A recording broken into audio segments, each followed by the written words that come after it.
of Mars.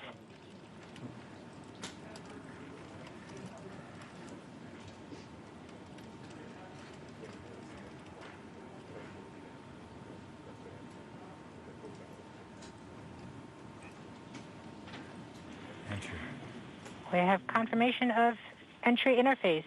Perseverance is currently going 5.3 kilometers per second at an altitude of about 120 kilometers from the surface of Mars.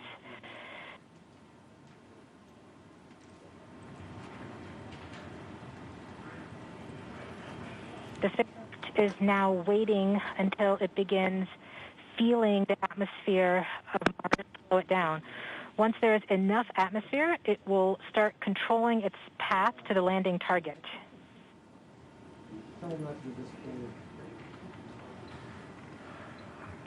Navigation is also confirming that we can see a little bit of that slowdown of the atmosphere on the Perseverance entry capsule.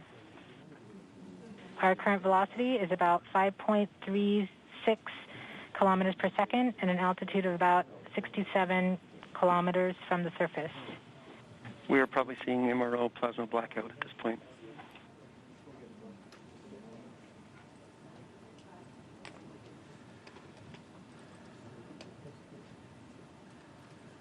The vehicle should be doing its turns right now.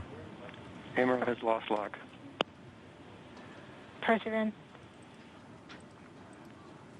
We have indications that Perseverance is now performing bank reversals in the atmosphere. These are the steps in order to control its distance to the landing target. Perseverance has just passed through the point of maximum deceleration and has indicated that it felt approximately 10 Earth Gs of deceleration. MRO has lock again. Yes, yes, yes, yes, yes. We saw a small outage of the UHF telemetry from Mars Reconnaissance Orbiter during that peak heating phase, likely caused by the plasma blackout. Perseverance is still continuing to perform bank reversals in the atmosphere to control its distance to the landing target.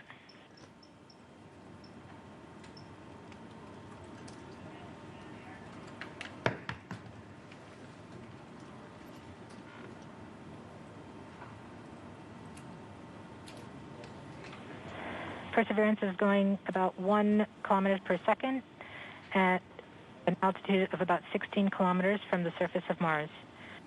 We have entered heading alignment, which means Perseverance is no longer trying to control the distance to Mars, to the target on Mars, but instead is flying straight to the target.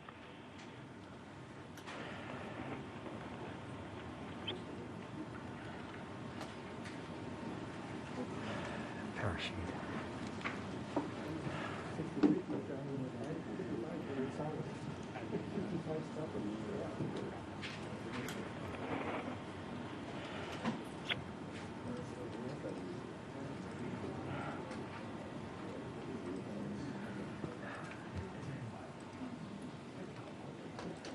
Our current velocity is about 550 meters per second at an altitude of about 15 kilometers from the surface.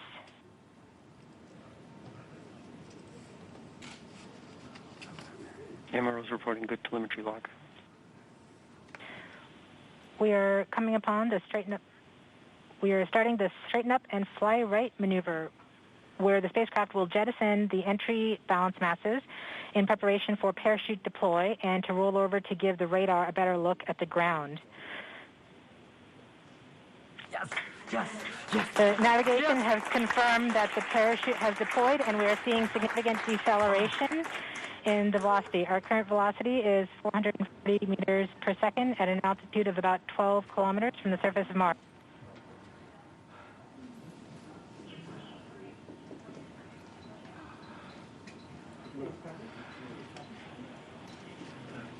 Yes. Perseverance is now slowed to subsonic speeds, and the heat shield has been separated.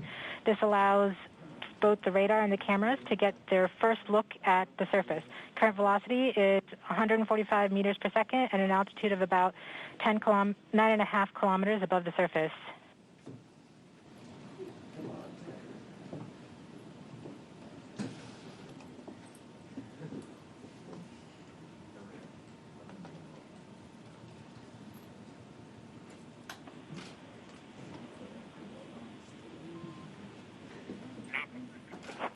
Yes.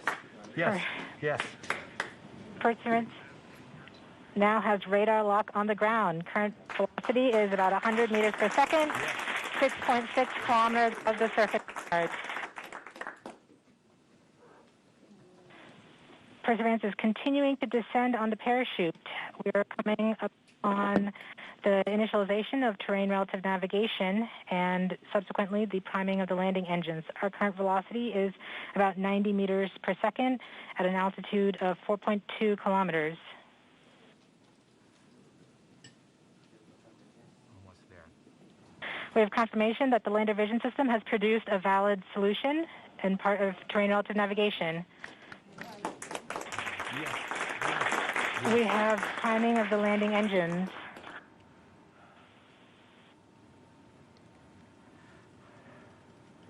Current velocity is 83 meters per second at about 2.6 kilometers from the surface of Mars. We have confirmation that the back shell has separated. We are currently performing the divert maneuver. Current velocity is about 75 meters per second at an altitude of about a kilometer off the surface of Mars. TRN Safety Bravo. We have completed our terrain relative navigation. Current speed is about 30 meters per second, altitude of about 300 meters off the surface of Mars.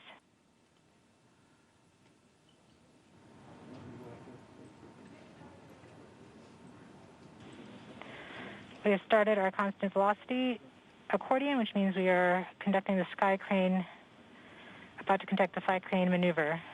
We've lost direct-to-Earth tones. As expected. As expected. Sky crane maneuver has started, about 20 meters off the surface.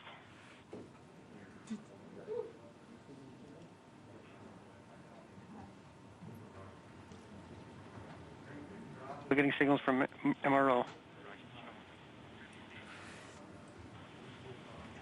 UHF is good. Touchdown confirmed. Perseverance safely on the surface of Mars, ready to begin seeking the sands of past life.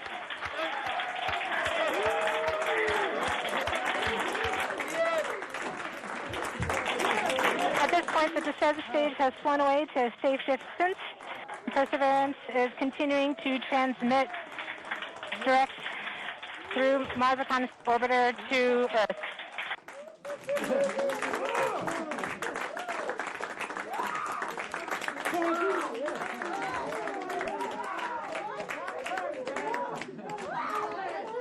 Oh my God. Oh. Oh. MRO reports they're still getting telemetry from the lander. All right, all stations. We got it. We're Touchdown there. confirmed. We're going to wait for the images. Wow. This is so exciting. The team is beside themselves. It's so surreal. Stay tuned. We might get some pictures. That'd be great.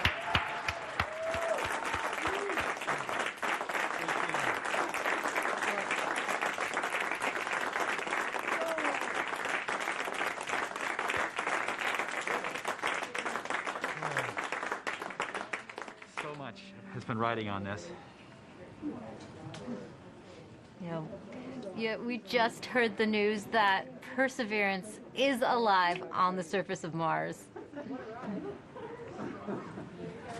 It's not the Flight, we have seen the completion of EDL 3000. Copy activity. That is as expected.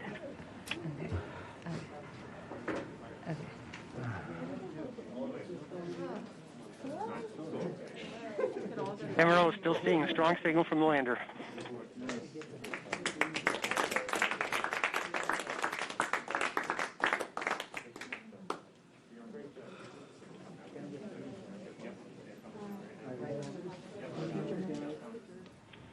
We have just heard the news that Perseverance is alive on the surface of Mars. Congratulations to the mission. And looks like we have some more news in. It looks like we're getting the first image. Here, take a look at the first image. Flight, this is OL3. I have the target point on the map when you are ready. We are ready, OL3. Go for it.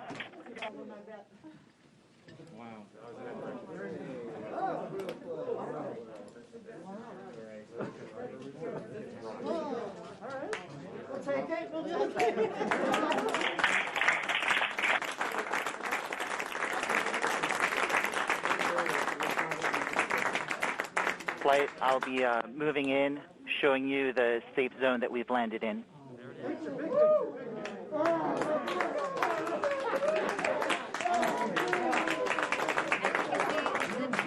Just put the first image from Perseverance on the surface of Mars. Now, it comes from the engineering cameras, known as the hazard camera.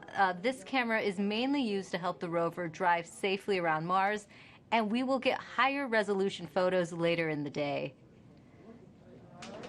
Look at that, right? You get the safe.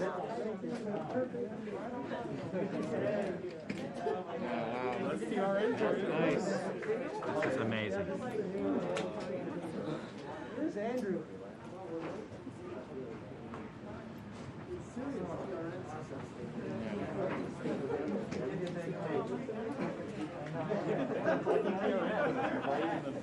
For Steve. Stand by for Steve.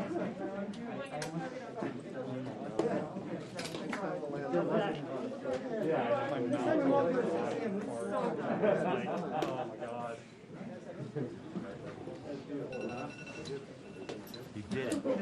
You did it. You did. You led the team. You made it happen, man. Congratulations,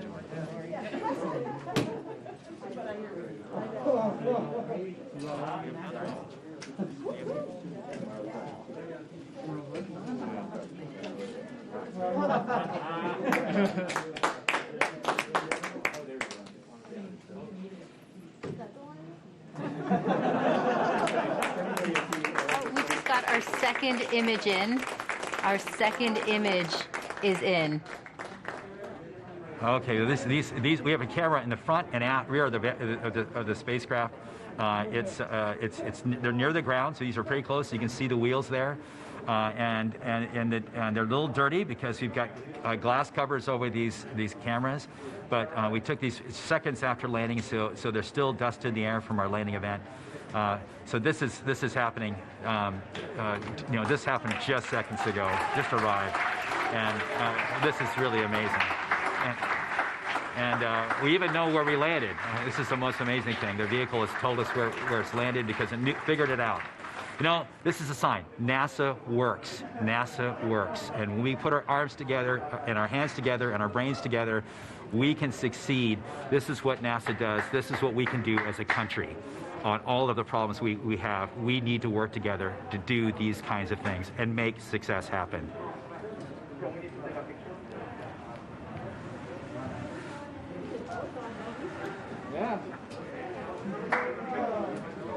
And joining us now is the acting administrator of NASA, Steve Jurczyk. Steve, welcome and congratulations. Hey, thank you. What an amazing day. And how does it feel to have another rover on Mars? It's amazing to have Perseverance join Curiosity on Mars, and just a credit to the team. I mean, just what an amazing team to work through all the adversity that goes and all the challenges that go with landing a rover on Mars, plus the challenges of COVID, and just an amazing accomplishment. And what does this mean for NASA and its future plans?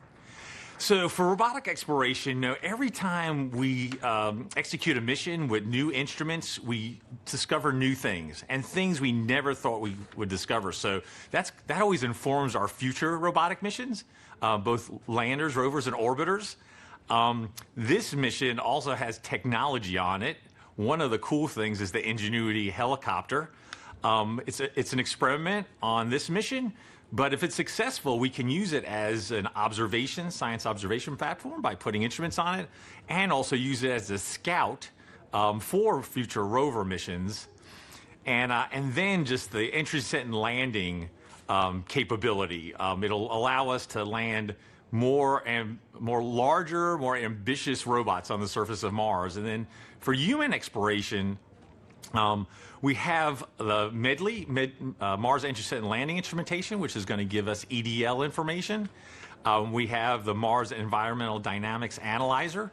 It's going to give us properties, size and properties of dust particles, because when we send people, we're going to have to deal with that dust. This is just an incredible mission because of the science and the technology, and then caching samples for a Mars sample return mission. That will be an amazing mission, the first round trip to Mars and back, and bringing those samples cached by Perseverance back to Earth to examine with state-of-the-art equipment in our laboratories here on Earth. We have so much to look forward to. And we also have a student question coming in from Landon. Let's take a look. Hi, my name is Landon Applegate. I'm in 6th grade, and I'm going to Academy for Academic Excellence. And my question is, do you think we could get resources from Mars to help on future missions, or even as like a launching point? Great question, Landon. Actually, we have an experiment called the Mars Oxygen In Situ Resource Utilization Experiment, or MOXIE, and it's going to demonstrate generating oxygen from atmospheric CO2, and that could help generate breathable oxygen, and even if we can liquefy it, oxidizer for propulsion systems. So that's a tech demo on Perseverance. And then we're going to continue to characterize the frozen water on and below the surface of Mars, and eventually try to figure out how to extract that water from the Martian soil, or what we call regolith, and then we can use that for potable water and also break it down into oxygen and hydrogen for rocket fuel. So absolutely, we're going to try to eventually figure out how to live off the land to support human missions to Mars. Thanks for taking the time to talk to us today, Steve. Thank you. And now that Perseverance has safely touched down on Mars, let's learn more about what's in store for the rover. Joining us now is Surface Mission Manager Jessica Samuels. Jessica, your surface operations team has now taken over. What are they doing now? Yes, hi Raquel. We are so excited here in the Surface Mission Support area. The team will do a handover with the Entry, Descent, and Landing team and pass any critical information, and then this team behind us will be the team that does the health and safety assessments daily as we progress on this mission. And what do the upcoming weeks look like for your team? So as we enter Mars time now, the commanding team will be working overnight while the rover is asleep so that we can perform the initial checkouts of our key rover functions and our science instruments. And we have to do this all in time for the regularly scheduled communication pass, which happens in the morning. And so we will be working around the clock, making sure that Perseverance is healthy, and we will begin this exciting adventure. And can you tell me, what's it like living on Mars time? It's a little bit like constantly, flying and changing your time zone. The rover, on Earth, the rover wakes up at the same time every day, but on Earth, that's 40 minutes later. So the team is going to be shifting our work schedule by 40 minutes as we come into work over the next few weeks. So it'll be exciting and some late nights, but we're also excited and we can't wait. It's a whole new lifestyle. Yes. We also have a student question for you. This is Sophia's video. Hi, my name is Sofia Lopez, and my question for NASA is, how's Perseverance gonna survive? And here's a drawing that I made from Perseverance thinking about Earth. Thank you. Well, Sophia, Perseverance survives with a power source that charges its batteries overnight while it sleeps, and it keeps heaters on so that all of our critical electronics can stay warm, as well as our mechanism. But it's really survived by the team that performs the health and safety assessments every day and communicates with the rover and makes sure that she's doing okay. Well, thanks for your time, Jessica, and good luck living on Mars time. Thank you. Should be fun. Let's head back to Marina as she gives us a sneak peek into the future at JPL. Thanks so much, Raquel. It's definitely bustling behind me. It's not quiet like it was just 20 minutes ago. And congrats to the whole team. What an amazing accomplishment. Mike Watkins is the director of NASA's Jet Propulsion Laboratory. He was the mission manager during the Curiosity rover landing on Mars. Welcome, Mike. Oh, thanks. Glad to be here. You can see all my mask markings on. Well, you were just celebrating, and rightly so. Now, you've been around for a number of Mars landings. What makes this one special? Well, you know, two things. I mean, it's the biggest and best rover we've ever sent to Mars, and it can really, you know, do amazing things in terms of, you know, its own scientific exploration of this habitable environment, you know, at Jezero. But, you know, it's also, as you've heard today, you know, it's the first step in Mars sample return. So really, you know, it's not only doing its own mission, it's setting us up for a series of missions and to bring those samples back. And, you know, a lot of the effort to develop the rover was specifically designed, you know, for that sampling and caching system. It's one of the most complex robotic systems ever made. And you know, having it down safely means Mars sample return continues right on course, and we are moving forward. Wonderful. Now, JPL has a long history with robotic space exploration. Why do you think it's so important to continue to push those boundaries? You know, there's a lot of reasons. I mean, obviously, you know, for places that are far away, like Mars, and even farther away, you know, like Europa, right now, robotic exploration is the only way we can make these scientific discoveries and really understand these early habitable environments. In the case of Europa, maybe it's even still habitable. And, you know, we're not ready to go there with astronauts yet, but the robots are ready to go there. And so we always, you know, are forerunners and pathfinders of human exploration. And we start by sending, you know, our eyes and arms there in the form of a robot. And it is just fantastic to be able to do that and to learn from each rover, learn from the science and the engineering and make the next one better and make more and more discoveries. And every time we do one of these missions, we make fabulous discoveries. And you know, each one is more exciting than the last. The future does look exciting. Now, as director of JPL, what would you like to say to those teams right now celebrating? Oh, you know, obviously they have earned it. Let me tell you. I mean, they have worked, you know, for years and years on this mission, and then in the past year, of course, we had the COVID experience, and you know, I want to thank not only the team but also, you know, all of JPL. You know, a lot of folks had to pitch in here, you know, in terms of making sure our remote telework, you know, our IT systems were good enough to support folks working from home. You know, all of the folks looking at PPE and our safe distancing and reconfiguring facilities to make them safe for the employees. It's just an incredible amount of work by the entire lab, and of course, especially by this team. And you know, and in one sense, you know, the 7 minutes of terror are very exciting, but on the other hand, you know, the mission's just started, right? We built the mission, you know, not to land, but actually to drive and get the samples and do other technology, you know, demonstrations. And so, you know, for much of the team, you know, this part of the mission's over, but for most of the team, the mission's really just starting. And so, you know, I think they're very excited, but you know, everybody, I think, can take a deep breath and a sigh of relief now that we are safely down on the surface. Yes, that collective sigh of relief, and I hear a lot of excitement and celebration behind me as well. So thanks so much for joining me, Mike. It's my pleasure, and thanks to everyone for joining us, too. Congrats again to the Mars 2020 Perseverance team for a successful landing. Back to you, Raquel. Now, there will be a flight test coming up for the Ingenuity Mars helicopter, and if this technology experiment is successful, it would mark the first time we have taken a power-controlled flight on another planet.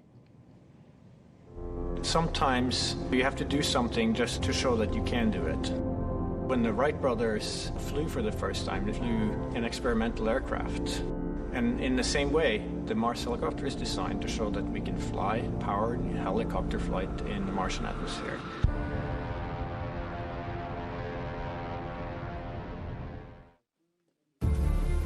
From day one, this was the unwavering dream of our team, to get our helicopter launched to Mars so that we can get that opportunity to do the very first rotorcraft flight test in the actual environment of Mars. It's extremely difficult to fly at Mars because the atmosphere is so thin. Compared to Earth, at Mars it's less than 1%. So the first and foremost challenge is to make a vehicle that's light enough to be lifted. And then the second is to generate lift. The rotor system has just been very fast. 2,000, 2,200, 2,400, 2,600. We're spinning between 2,000 and 3,000 revolutions per minute, and it takes a lot of energy. So it's that balance of a very light system, yet having enough energy that's needed to spin the rotor so fast to lift, and on top of it, having to design in the autonomy. It has to be fully autonomous from the time it takes off to the time it lands. What we do on the ground is we plan the flights, and so we determine from here where we want the helicopter to go. Our experiment window is 30 Martian days. So we have planned up to 5 flights of incremental difficulty. Very first flight, the main thing is we want to get the legs off the ground, and so we will basically go up about 3 meters, and we'll hover there, and then we'll come down again, and that will be the first, really major milestone. Most of our flights will be at the 3 to 5 meter height. We will be going horizontally again at a few meters per second, probably go out, 50, 70 meters and come back. In successive flights, we'll probably push that further, try to go further. So our priority will be to get back engineering telemetry and not so much images, but I'm sure we'll return a few, because they'll always look cool. At this point, we've tested all we can on Earth. We have mathematical models that shows how it will fly at Mars, and we've tested it in the simulated environment that we can create on Earth. It really is time now to do the real flight tests at Mars. Nothing is a given, but we have done everything we can in terms of a test program here on Earth. The vehicle's performing extremely well so far. It's been doing exactly the right thing, even right now when it's bolted onto the Perseverance rover. So there's a very good chance that we'll pull it off, yes. But it's still high risk, and none of us forget that you could have a glitch that, could mean end of mission, yes. It's going to be exciting, reacting to any surprises we have. We can't wait.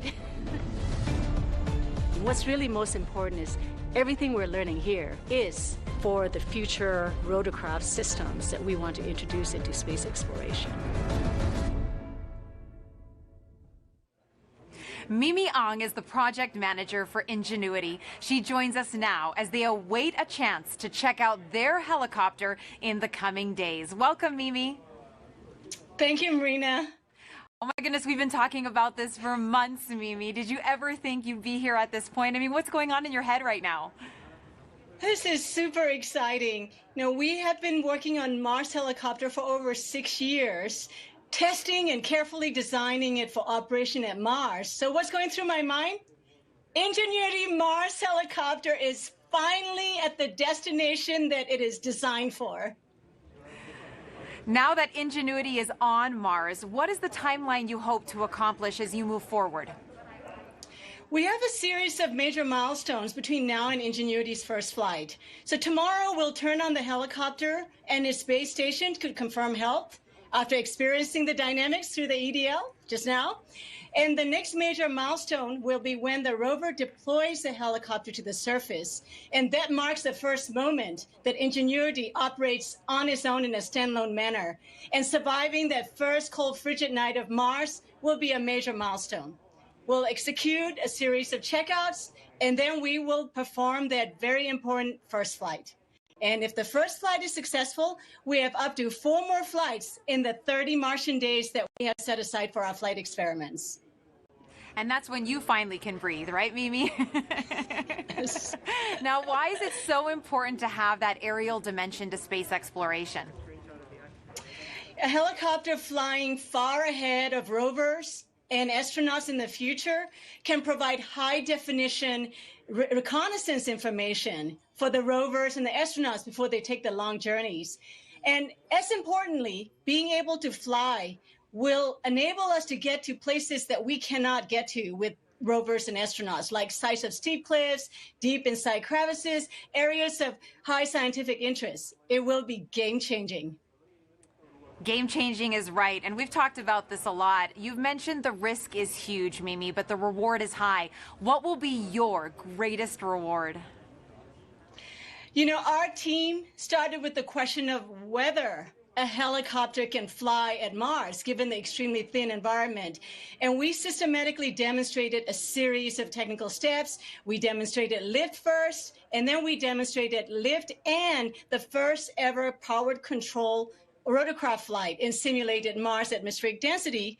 And then we went on to build the full-up helicopter that can not only fly, but operate and survive autonomously at Mars, all under 1.8 kilograms, about 4 pounds.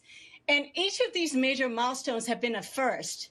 And the success at each of these has been so rewarding.